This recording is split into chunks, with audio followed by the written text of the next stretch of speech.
Hi friends, మా ఛానల్ని ఎవరైనా ఫస్ట్ టైం చూస్తున్నట్టయితే please subscribe. Trip of Hyderabad day 4లో భాగంగా మేము యాదగిరిగుట్ట టెంపుల్ బయలుదేరాము. అదేంటి డే 2 డే 3 మిస్ అనుకుంటున్నారు. యాక్చువల్గా మేము హైదరాబాద్ వెళ్ళిన మెయిన్ పర్పస్ ఏంటి అంటే, మా హస్బెండ్ బ్యాంకింగ్ ఫీల్డ్లో వర్క్ చేస్తున్నారు. సో ఎవ్రీ ఫైనాన్షియల్ ఇయర్ కూడా తనకి రివ్యూ మీటింగ్స్ కండక్ట్ చేస్తారు. అలాగే ఈ ఇయర్ కూడా తనకి రివ్యూ మీటింగ్ కండక్ట్ చేశారు, అది హైదరాబాద్లో. సో ఇద్దరం కలిసి వచ్చేసాం. అండ్ డే 1 ఎర్లీ మార్నింగ్ మేము రీచ్ అయ్యాము. సో డే 1 సండే కాబట్టి తనకి ఎలాగో ఖాళీ అని చెప్పి పెద్దమ్మ తల్లి temple and Birla Mandir cover చేసాము. డే 2 డే 3 తన మీటింగ్లో స్ట్రక్ అవ్వాల్సి వచ్చింది. సో మరి మేము కూడా ఎక్కడికి వెళ్ళలేదు. డే 4న మాత్రం యాదగిరిగుట్ట టెంపుల్ ప్లాన్ చేసాము. యాక్చువల్గా మేము ప్లాన్ చేసింది అయితే మార్నింగ్ 7 o'clockకి, బట్ అది కాస్త 12 o'clock అయ్యింది. మిట్ట మధ్యాహ్నం ఎండ, అసలు అంత దూరం ఆల్మోస్ట్ 60 km డ్రైవ్ చేసామన్నమాట.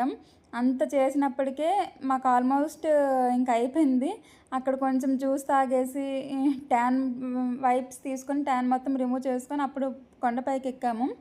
ఇంకా అక్కడ చూస్తే మాత్రం కాళ్ళు అయితే వేడికి బొబ్బలు ఎక్కేసి ఆల్మోస్ట్ అందరికీ ఇంక ఎక్కలేమేమో అనుకున్నాము ఆల్మోస్ట్. మా హస్బెండ్ ఏమో తన సాక్స్ తీసి నాకు ఇచ్చేసారనమాట. సో అప్పుడు కొంచెం బెటర్ అనిపించింది. బట్ కాళ్ళు అయితే మాత్రం మాడిపోయాయి అనమాట అందరికీ. అంత కష్టపడి పైకి ఎక్కాక ఆ విజిట్ చూసి, ఆ సరౌండింగ్స్ చూసి మస్ట్ వర్త్ అనిపించింది అనమాట. యాక్చువల్గా మా హస్బెండ్ కూడా ఎక్కడ తీసుకునని ఫొటోస్ ఎప్పుడు తీసుకునని ఫొటోస్ తను అక్కడ తీసుకున్నారు.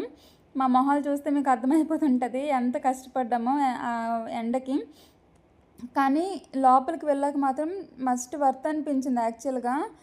గర్భగుడి అయితే చాలా అంటే చాలా బాగుంది.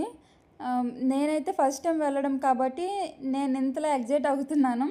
మస్ట్ వర్త్ అయితే అని నేను చెప్తాను.